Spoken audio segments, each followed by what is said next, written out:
Rachel Banham has been in a space over these last two games for the Chicago Sky. And though that has not resulted in a win for the team, they can certainly take away great things from how her dynamic and just generally how she can impact a game is being amplified and optimized by how she's being featured within the offense. And I think that a lot of that kind of stems from just more time being spent, more understanding of the type of player that's being brought into your context, but also the little bit of a lineup shift where they've been going out with a little bit more 4 out, 1 in terms of their spacing in the starting units, and how that's allowed for them to get into some different things, put defenses in different scenarios, and things of that nature. Rachel's not doing anything that's out of body in terms of her not being able to consistently perform to these extents. I think that it's just very much a result of them looking to find her in her spaces where she operates best at, they being her teammates, but also the coaching staff, drawing up plays and using her in movement to get the absolute most out of everything that she is in terms of a dynamic in tandem with everything else that they've already established in terms of their process on offense in the half court. Needless to say, nobody's knocked down more threes over the last two games than Rachel Banham. She's knocked down 11. Also, needless to say, she's taken more three-point attempts than anybody else in the W over these last two games with 21. And I think that that's an important part to note, because I think that for this Chicago Sky context to be optimized for all pieces existing, including the coaching staff, they need players that are going to take the available three-point opportunities that are presented. Also, they need players that can somewhat create for themselves, whether that be them coming off a pick and roll or being able to get up three-point attempts in isolation or off of screens off ball. Rachel Banham is a player that can do all of those things on moderate volume, and I think that's something that's perfect as a complementary piece to everything that they're looking to establish as a process and as an identity on the offensive side of the floor. I think her best value is going to come once they really figure out and nail the pieces around them in addition to her, but I think that having her in their context is definitely a step in the right direction. Without further ado, let's go ahead and dive into the film over these last two games of everything that Rachel Banham has been bringing to the Chicago Sky offense. This first game here we're going to be looking at, obviously taking place on Sunday, was her loud three-point onslaught and just general dynamic being felt over the course of the game against the Phoenix Mercury. In this game, in the first quarter, Chicago Sky had 24 points. Rachel Banham accounted for 17 of those 24 points. She had 12 points, and then she had 5 assist points created. And it just speaks to just the ways that she's able to impact the game when she's being featured appropriately, and also when she's able to get in a rhythm stemming from being featured so appropriately. So as you kind of get it rolling, we see her giving up the ball early.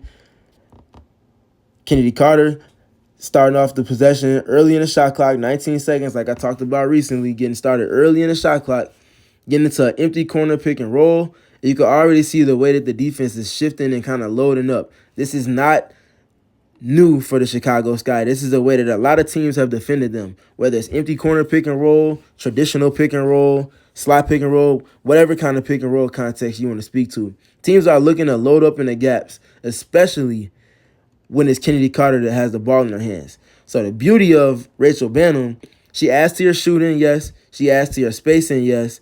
But I think the biggest thing is that to look at with her in particular, the who is spaced where dynamic, which I've spoken to a lot. So we got the Chicago Sky, like I said, empty corner pick and roll, getting ready to happen between Kennedy Carter and Camila Cardoso. They're in trips right, spacing wise. But where is your best shooter based off of the type of defense that you're seeing from your opponent? If they're peeling in early with the low man, is your best shooter that person that the low man is spacing off of? Or if they're peeling in early with help from the nail, is that particular shooter one pass away? So that you can kind of compromise the defense, at least play with their responsibilities in terms of how committed are they to that early pre-help rotation, and then you can play off of that. And I think that's all important to know here as we see Kennedy get ready to come off of the screen from Camila. You can already see Celeste Taylor, who's guarding Rachel Banham, who's presently spaced at the 4-point line, mind you. She's already getting ready to load up at the nail to make sure that Camila is obviously, first of all, setting that screen, but also to make sure that Kennedy can't turn the corner should she use that screen. All those things are important to note in the process as the layers load up, and as we kind of let it play through, you'll see exactly the dynamic that Banham has as it comes through.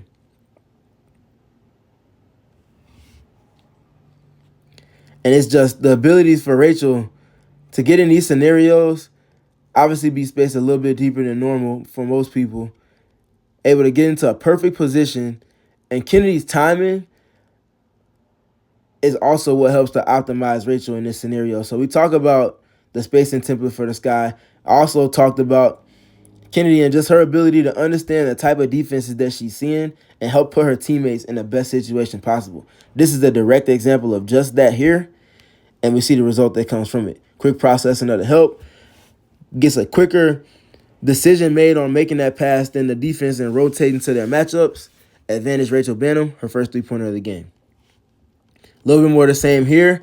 This time it's going to be a drag screen and an empty corner set from Michaela Onyenwere for Lindsay Allen. But we're going to look at, again, who spaced where. Rachel Banham, one pass away above the break. And also, I didn't mention it in the open possession, but I'm mentioning it now. Her on that right side of the floor is a problem. She knocks down a high clip of her threes from that right side of the court in particular, but she can obviously knock it down from everywhere. So looking at who's spaced where, we see it again here. She's just able to get into a nice and easy catch and shoot three-point opportunity, laces it up, knocks it down. But as we kind of get back to it again and we slow it down once more, you'll see, watching the Phoenix Mercury defense, how she gets open. So you get a switch up top, as you see Lindsay Allen using the screen from Michaela Onyenwere. But what happens here, Rachel Banham, and just the chess piece that she is, you see Diana Taurasi kind of gets lost in the sauce. She's kind of loading up for what looks like she's anticipating a screen here from Rachel Banham for Kennedy Carter. Kennedy ultimately elects not to use it. Rachel sniffs out and feels the space, and she just relocates and then is able to get a timely, prompt pass from Lindsay Allen, and then you know what she does with that. On a catch, perfect location of it, deposits three. These are the little things that Rachel really brings as a dynamic to this Chicago Sky offense. Obviously, they had it a little bit with Marina Mabry, but it hits a little different from Banham because she's a little bit more likely to stay in movement more frequently, and she also moves at a different pace than Marina Mabry did. They're both shooters, but they're not the same types of shooters. And I think that distinction is important when you're talking about this team trying to build around who they have at the top end of their roster. And then here we're going to see Banham in a little bit more movement. Obviously, the Sky getting to early offense in the shot clock. Nothing's there initially, so they just kind of flow into a little bit of handoff action as you get back to it here. Quick pitch. And then this is obviously going to end up being a charge here. Great rotation from the low man and Celeste Taylor to get over to Camila before she's able to get the pass on the roll. But I want to pay attention to Rachel Banham here because one of the things is underrated with her. You get her dynamic touches, she's able to make things happen. She can handle the ball and pick and roll. She can be a quick decision maker. She can process a defense and react off of that. And we see all of that just happening right here on this rep. Dynamic touch with her lifting up from the corner into this throw from Camila. Ultimately getting a screen from Camila. Quick processing. She's knocked down a couple of threes already. So now they got, in addition to Diana Taurasi trying to fight over the screen as much as she can, she's also got Brittany Griner near the level of the screen. Not completely up to the level where she's got a foot on the three-point line, but she's near the level of the screen. And when you're operating in an empty corner, as we saw Lindsay Allen make a 45 cut to clear the space, that opens up the opportunity to hit the roller if the big is there and if that screen is set well enough to where she can open up and get downhill. We see all of those things happen in succession. Quick read, gets it to Camila. Again, this is a great rotation from Celeste Taylor as the low man. More often than not, that's going to be a layup for Camila Cardozo, if not a layup +1. And as we get back to it again with the Sky on offense in the half court, we're going to be looking at Michaela Onyenwere right here. So one of the big things that we've been seeing, and I've been noting it since the announcement of Angel Reese's injury, is that they would be able to feature Michaela Onyenwere at the 4 a lot more. And that results in a matchup problem because of the skill and because of the many different things she can do, obviously defensively, but we're speaking through an offensive lens here. What we see here is Michaela connecting to the second side, being a handoff hub. And we see just that here. Dana Evans skips it to the second side. Michaela immediately flows into a quick decision to go into a handoff from Lindsay Allen. We're going to see the Mercury end up switching this action. And this is exactly what the Chicago Sky want, because now Michaela Onyenwere has a smaller defender on her. She's going to walk that matchup down to the post in Celeste Taylor. You see the post positioning, 1 foot in the paint initially. Then she meets the catch. That's important to note. And now that she's playing off of a switch, the rest of the Phoenix Mercury defense is now going to be on high alert to try to get some help. If someone's helping, that means someone has to help the helper. Otherwise, there's going to be someone wide open. And watch Michaela Onyenwere's quick processing of just that, knowing that she has a mismatch and that she won't have all day to work against that mismatch without seeing extra attention from the defense in some capacity. Catch, invites the double, reads the second side defense, makes the skip pass over the outstretched hands of Sophie Cunningham, and look at where this pass hits Rachel Banham, spaced off of the low help. Right between the eyes, she's able to catch it quickly, lace it up, and knock it down. This pass from Michaela Onyenwere is special. I want to make sure that we are understanding just the processing, the skill, and just generally how good Michaela Onyenwere has been for the Chicago Sky team post-Olympic break. She's played herself into a nice bag from somebody in this upcoming offseason, and she's going to be a key figure for any team that's able to get their hands on her as a piece to add to their context, especially if it's a contender. And speaking of movement, now we're going to see the Chicago Sky getting into their bag. This is an action that we saw Marina Mabry use a whole lot in. It gets staggers on the strong side. They're flowing a baseline staggers for the person that's spaced to the opposite side of the court of where action takes place. So you see Rachel Banham running a baseline, ultimately going to be curling into stagger screens. Great job from her. As I pause it here, she's knocked down multiple three-pointers already. The Phoenix Mercury are on high alert, for one, because she's knocked down the threes in this game, but also because she knocked down 8 3-pointers against this same Phoenix Mercury team 2 months ago prior to the Olympic break when the Phoenix Mercury were in Connecticut going against the Sun. So scouting report-wise, everybody's on high alert for whenever Rachel's in movement and when she has the ball. This is the quick processing, this is the dynamic, and this is the chess piece that she is. She generates movement, gets a dynamic touch, and because of the things that have preceded, in addition to the scouting report and how everybody's on alert for when she has the ball from deep, also noting she's on the right side of the floor again, wink, wink. The nail help that I talked about early on in this game that she was playing off of from others is now the nail help that she's seeing on a dynamic touch. And because she's a quick decision maker, she has connecting dynamics about her playmaking ability. She's able to process that quickly, seeing that Natasha Cloud is pinched in off of Dana Evans to elect to help to try to flatten out the dynamic touch from Rachel Banham. Banham's able to catch it, one dribble to engage the defense, get it back to Dana Evans, and now because of the spacing of the Chicago Sky, you see Natasha Cloud is in a situation where she's pinched in to support at the nail in a stunt, but she has no one there to help. So she has to be urgent and close all the way back out to Dana Evans, who's respacing off of that nail help and respacing off of the catch from Rachel Banham. All of that is important because now Dana Evans has a closeout that she can play off of. And the Chicago Sky being able to create closeouts to play off of is extremely important, especially when they're operating without Camila Cardoso and Angel Reese, and even Kennedy Carter not even being on the floor in this particular rep.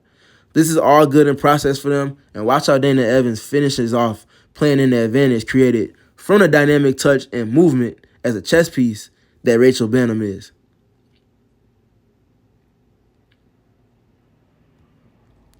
All right, and then here on this rep, we got another one taking place in the first quarter. And we're going to see again is Rachel Banham just being able to play off a nail help. I'm pausing it here. You can barely see Rachel Banham kind of stepping into the screen, the actual screen that we're watching the playthrough. And you see after Lindsey Allen uses the screen from Isabel Harrison, you can already see, like we talked about in the reps that preceded this one, the heavy, early, pre-rotated nail help from the Phoenix Mercury, particularly from Natasha Cloud on this rep. And look at how Rachel Banham is going to be wide open. Lindsey Allen processes it. And again, the template and spacing and the who's where dynamic of it all falls in favor of the Chicago Sky. Rachel Banham is going to be wide open, able to step into this one with rhythm, knocks down yet another three-pointer to close out that first quarter for the Chicago Sky. Again, 12 points, multiple three-pointers made, Also, multiple assists from Rachel Banham in that first quarter against the Phoenix Mercury. These things are very important for them. And as we see it kind of get into the second quarter, you're going to start to see a little bit of her dynamic kind of playing to the favor of the Chicago Sky even more now. So you see another empty corner pick and roll. This one's a flat angle screen here from Camila Cardozo for Kennedy Carter. And as you can see here, we got Rachel Banham again, spaced one pass away from that action above the break and on the right side of the floor. All of those things are important to note. You see the nail help creeping in to help over onto the roller from Sophie Cunningham, trying to get over to get a quick tag or at least a quick stunt or jab at to Camila Cardozo. Kennedy Carter processes it all extremely well. Gets a quick hit over to Camila, which holds the attention of Sophie Cunningham just enough. You see a slight relocation to shorten the distance of the pass from Cardozo to Banham. And now she's able to play off of the urgent closeout that we saw from Sophie Cunningham there. Basically opening a gate, trying to run her off the three-point line and make her put the ball on the floor. Now, this part is important to note because, like I talked about, there are connecting dynamics of Rachel Banham to where she's able to not just play off of the attention that she gets off of screen sometimes, but she can also take that and flip it into a counterpunch and be able to play make off of it. And that's what we're going to see here as she keeps the advantage. Sophie Cunningham does her job defensively, running her off the three-point line. Now it's on Rachel Banham to get downhill and make a good decision, whether she's scoring for herself or processing the help defense to come as they try to scramble to help Sophie after she ran her off the three-point line. And we're going to kind of slow play this. You can already see it with Monique Billings as you see Michaela Onyenwere respacing from the dunker spot to the corner. And this is why I keep harping on Michaela being special for somebody after this season, because she's knocking down these quarter three-pointers at an above-average clip, and she also is able to process the relocation dynamic of when you're playing in a dunker spot. Does just that here. Rachel Banham comes off of being ran off the three-point line from Sophie Cunningham. Wins on leverage as you see a pause here. Her shoulders are past hers as she crosses the free throw line. She's able to already engage Monique Billings. And by nature of all of that happening in succession, we're going to see Rachel Banham get an easy drive and kick opportunity off of the urgent closeout there she received. Michaela Onyenwere is going to be wide open for three. Lace it up. Knock it down. And then the final rep on this side of the film session we're going to be looking at with Rachel Banham is going to be her just being able to work off a misdirection. So I like this part of Chicago Sky getting into a little bit of delay action. I would like for Camila's touch to be a little bit closer to the three-point line than it is to the free throw line here. Nonetheless, it's still going to work itself out the way that it needs to. You get a quick cut here from Rachel Banham. She's going to be faking the cross screen here, and then she's ultimately going to be coming off a middle pin down. And look at the cadence at which she's moving, the route taken, and how she kind of gets separation like a wide receiver in football to get to the catch point. This type of separation when she gets to the catch point is extremely important because her footwork is very, very good, and her release is also as quick as her footwork is. Now watch how quick as she gets ready to catch the ball, she gets into her shooting pocket and then gets it up. And also notice the balance with which she does all of this. Good on good is so quick that Diana Taurasi can't even get up a solid contest on this release point. These are the type of scenarios that the Chicago Sky, especially for however long is left in this season, whether they make the playoffs or not, going into next season, have to get the absolute most in usage out of Rachel Banham in these scenarios. Whether she's getting the ball for herself or she's getting it on the move to play make for others, or just operating this misdirection and opening up a lane for someone else. To which we're going to see in this film session against the Atlanta Dream now. So now we're going to be watching as you kind of see them get into a little bit of ram screen action. So a ram screen is a screen that's being set for the person that's ultimately setting the screen on ball. So we saw Rachel Banham duck in from the left corner. She's ultimately going to go in to set a screen for Brianna Turner before she lifts up the court to set a screen on ball. You see the separation, and you see that there's no one essentially guarding Brianna Turner right now. This is what you want when you have someone setting a ram screen, because when the person that's setting a pick on ball sets that screen, you want to try to create as clean of a 2-on-1 scenario as you possibly can. Causes confusion from the defense, sometimes also forces an overreaction out of them. All of these things are extremely good in process, something that we saw them use ad nauseum with Marina Mabry. We're seeing Rachel Banham using very similar sets and actions the same. The effectiveness of it is there, and now she's going to be flowing into an exit screen on the other side, as you can see here, as it's being set from Isabel Harrison. So as you see Lindsay Allen come off the screen, because of the distance created, she's able to come off the screen from Brianna Turner, keep her original matchup pinned to her hip, but also engage the opposing center. All of those things are important because if you look at the way that the court is tilted right now, you're going to see, as I pause it here, the advantage that was created. The screen that was set from Isabel Harrison is ultimately going to allow for Rachel Banham, as she lifts up from the corner to the slot area of the floor, or the high wing area of the floor, is going to create separation, and Lindsay Allen's able to read it as the defense is kind of tilted some. Hits her with a timely pass, and this is the important part to note. With Rachel Banham, it's not just the catch and shoots. I know we talked about a lot of catch and shoot from that game against the Phoenix Mercury, but she's a capable shooter in when she has to create off of 1 or 2 or maybe even 3 dribbles, especially when she's doing so off a dynamic touch, like when she's coming off of pin down variations like we saw here with the exit screen. The original catch and shoot directly from the action wasn't there, but what is there is her being able to create for herself and get into a pull-up 3, to which she's been knocking down 38.9% of her 18 pull-up 3s as a member of the Chicago Sky. 38.9%, for context, is above league average on general three-point shooting and in catch and shoot. And she's shooting that off the dribble.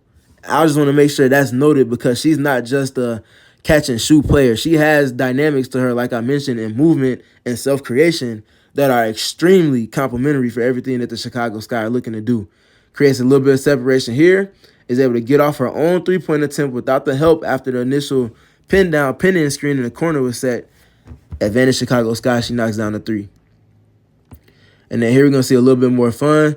We got more staggers flowing into different variations of pin downs for a shooter. And this time we're going to see, like we saw with Marina Mabry earlier this season, Rachel Banham now flowing off of, from the initial staggers from Michaela Onyenwere, she's now going to be receiving elevator screens. Squeezes through. Solid job on the screens. No original shot comes directly from the action, but this is where the self-creation abilities of Rachel Banham kind of shines through. And we're going to see her do just that. She's going to end up getting a screen here from Isabel Harrison. Gets her over. But look at the step back that's taking place, how she's going to ultimately create space for herself in self-creation and still has the ability to be a sniper even off of a live dribble. Also want to make note that these shots are again taking place from the right side of the court. She is extremely at home from that right side. Step back, knocks it down. And then here we're going to be seeing a little bit more with Rachel Banham in movement. This is a very fun action here. So we see staggers again. Onyenwere kind of rejects it just to kind of respace and get to the action that they're trying to get into. So they're trying to set up the elevator screens again, as we talked about in the last rep, as you can kind of see it developing. But Rachel is being extremely heavily top-locked from Jordan Canada. All of that is great in process because if you have a player for the Chicago Sky, especially in the half court, that can A, get top-locked, and B, get this much attention when she's moving around the floor, especially beyond the three-point line, all of that is going to open up something for someone else. And we're going to see just that here, advantage creation without either of the Chicago Sky's best or big 3 players on the floor. Rachel is going to ultimately just relocate, isn't really able to use the elevator screens, but because it's her that's in movement and the high alertness that comes with when she's in movement for everybody that's involved in whatever pin down variation she's coming off of, Lindsay Allen is going to be given a full void to drive the basketball through if she can get through the point of attack. She does just that. And by the respacing dynamic of Rachel Banham, Lindsay Allen's able to get to the cup for a right-hand layup without too much of a contest from the other players that were involved in the elevator action taking place on the other side of the floor. And then we're going to see a little bit more Banham in movement here. Going to be coming off of a little pin down. And then as we get to the catch point, I want to make sure we pay attention to, again, another pick and roll rep in an empty corner for the Chicago Sky. But want to pay attention closely to Rachel Banham's handle and how she's able to kind of navigate and pick and roll offensively with the ball in her hands. Waits for the screen to materialize from Isabel Harrison. Not really sure what angle they want to set it at. So what is she going to do? She's going to take it down to a lower angle, threaten the reject, does just enough so that she can create an angle for the screen to then be set from Isabel Harrison. And as you see the screen happen, this angle, especially after trying to cut off a baseline drive, is extremely hard to navigate, especially if that person uses the screen well, that person being a ball handler, and the screener nails the angle. Both of those things happen in succession right here, and we're going to ultimately see Alicia Gray, one of the better screen navigators in the W, really walled up in something that we don't see all that often. And because of that, it's going to ultimately look like an under. And we talked about Rachel Banham's ability to create as a three-point shooter for herself in pick and roll and sometimes in isolation. This under allows for her to get into a rhythm dribble, lines it up, laces it up, knocks it down. It's all of these little things happening in succession for Rachel Banham that are just so important for the Chicago Sky. And if they can continue to keep her in these spaces and just really find out ways to layer her optimization within their offense and the usage, the sky is truly the limit for them kind of really building out on the margins for this team that they're trying to establish.